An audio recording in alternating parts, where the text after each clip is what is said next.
Make no mistake about it, I love PC gaming. My channel is dedicated to all things PC, PC gaming, PC building, PC tips and tricks, GPU benchmarking, and actual custom PCs. I made my wife a fully custom Super Mario related PC, and there is a dedicated video about that here on the channel. Now I have 2 more friends requesting fully custom Harry Potter related PCs, and as you can see, I have Ravenclaw here. There is a Slytherin PC in the back, and yes, I'm making a full video about these PCs coming soon. Get subscribed so you don't miss it. Now, in addition to all of this, I've done 2 fully dedicated videos about why PC is better than console and why I left console behind and I switched over to PC gaming. And I still stand by these videos and everything I said. I still think that the PC platform is a better platform than the console platform. But with all that being said, PC is not perfect and it's not for everyone. And I've had requests in the comment section multiple times now to talk about the negative aspects of PC gaming. You may be somebody like me. Maybe you spent your whole life on a console and PC is relatively new to you, and you're getting excited about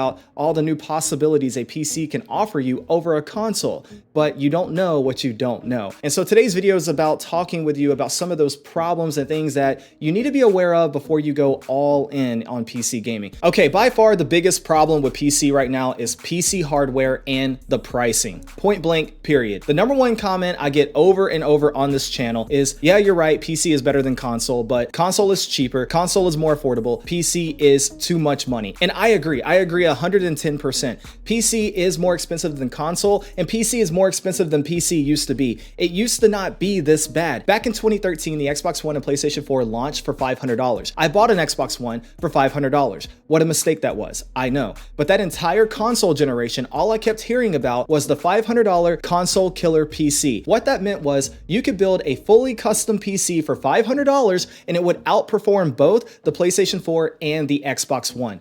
Fast forward 10 years, 2023, you cannot build a $500 PC that will rival a $500 PlayStation 5 or a $500 Xbox Series X. You just cannot do that. In fact, if you wanted to match the specifications of those consoles and go spec for spec, you're at about $500 alone, give or take, just for the CPU and GPU combination. That doesn't even include the remainder of the parts you need in order to get that PC up and running. PC gaming right now is incredibly expensive. And if you want to go latest and greatest from AMD and NVIDIA, both entry-level starting points right now at the time of filming is $800 for the AMD Radeon 7900 XT or the NVIDIA RTX 4070 Ti. $800. That is $300 over the console price, and that is just for one PC component. It is absolutely crazy and ridiculous out here for PC prices. It just is. And so if you're looking to get into PC gaming, hey, I love it, I support it, go for it, but just know it's going to cost you an arm and a leg. It is very, very expensive. You may be okay with paying the money because you're looking at it and saying, well, it's an investment. It's going to last me many years to come. And technically that is true. For many years to come, you'll be able to use that PC, assuming nothing fails on you.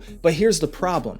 A lot of gamers go into the high-end hardware space thinking, I'm gonna max everything out, I'm gonna do ray tracing, I'm gonna run all the games on ultra, I will have no limitations. After all, I bought a 4090 for $1,600. After all, I bought a 4080 for $1,200. Surely I can max out these games and get 100 plus, 144 plus FPS, right? Wrong. The Last of Us Part 1 remake, or whatever the heck it's called, it's been remastered more times than Skyrim now, is coming out in a couple of days. And on its PC requirement specifications for 4K Ultra at 60 FPS, it requires a 4080. It blows my mind how a 4080, which is less than 6 months old, is on a PC requirements list for a game from the PlayStation 3 era that has simply been remastered and ported over to PC. That is ridiculous. And honestly, that begs the question, well, how long will this $1,200 graphics card last you? Well, how long will it last you? I don't know. It should last you just like the 1080 Ti, 4, 5, 6 years in some cases. And technically, yes, it'll last you. You can use it in 5 or 6 years from now, but you won't be playing games at 4K Ultra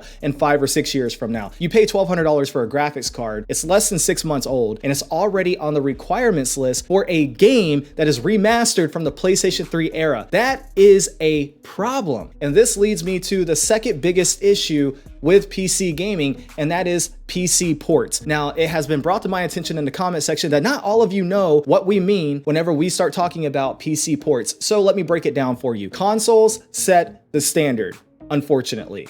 It's the lowest common denominator. Soccer mom can walk into Walmart and pick up an Xbox Series S for $250 for little Timmy to play Fortnite. And because of that, you have consoles in like every home in America, right? But not everybody has a gaming PC, or at least a well spec'd out gaming PC to handle the latest and greatest AAA titles. And so with that being said, publishers and developers understand this. And so they put all of their focus on AAA titles for consoles, for the Xbox, for the PlayStation, and then later they port it over to the PC. And a lot of times they don't even try on the PC port. I'll give you a good example of a really good PC port and a really bad PC port. So a really good PC port would be Spider-Man Remastered. Nixies did a phenomenal job porting that over to the PC platform. That is an excellent example of how games should be ported over to the PC platform. Spider-Man Remastered is exactly what you want to see in your PC ports. It has everything you can possibly imagine. It has exclusive full screen, it has custom resolutions, even if you want to do widescreen support. It has every upscaling option under the sun, from Intel's XeSS to AMD's FSR to NVIDIA's DLSS, and the list goes on and on. It is just a phenomenal PC port, and even the issues that it launched with on PC were quickly patched out as Nixies continued to patch that game every single week until that game was perfectly polished on the PC. But you fast forward to something like Wild Hearts. I don't have any footage of this.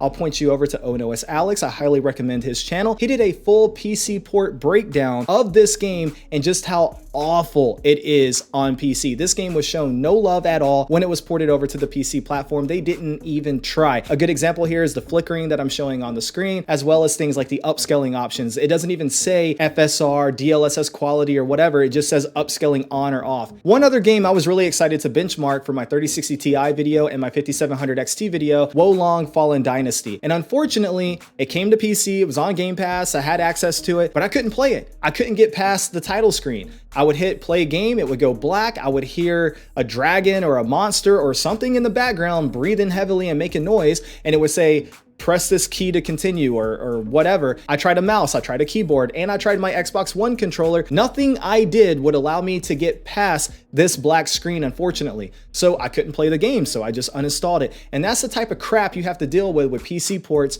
unfortunately. Now, the good news is, in most cases, if you wait long enough, these games do get patched over time, and ultimately they become better and playable on the PC platform. And where developers and publishers do fail you, the community usually comes up with self-made mods or something that can help you fix certain issues or add enhancements to the game. It shouldn't come down to that. You shouldn't have to rely on that, but that is the beauty of the PC platform, the community sometimes. And so that is something to be aware of. So pricing is awful and PC ports are absolutely terrible. And I'm hoping and praying that one day developers and publishers will take the PC port more seriously and actually show these games proper love and respect, kind of like Spider-Man Remastered. So massive shout out to Nixies for that. You guys did a phenomenal job. Developers, take note. In closing, I was planning to talk more about the minor issues of PC gaming, but I've done multiple takes of this video. The video is getting long and my voice is starting to go out. So let me wrap this up quickly. There are minor issues on the PC platform, but they're just that. Minor. I'm talking things like, yes, you have a few more things to update on a PC than you do on a console. Things like drivers, BIOS, chipset, things of that nature, but it's not a big deal. And you also have things like launchers, way too many launchers. It's annoying, it really is, but that's about it. It's annoying. It shouldn't really be a make or break decision point for you if you're considering switching over to PC. If you can afford to switch over to the PC platform, and really that's the biggest issue here. Can you afford it? The money part. If you can afford it, then yes, I do highly recommend it, and I do think that PC is better than console, and I've done 2 full videos talking about this. I'll have them pop up on the screen right now so you can check either one of them out if you want to, but that's all I got. If you like this video, please hit the like button because it goes a long way in helping me out. If you're new, get subscribed, drop a comment, let me know what you thought, and until next time, E-Rock out.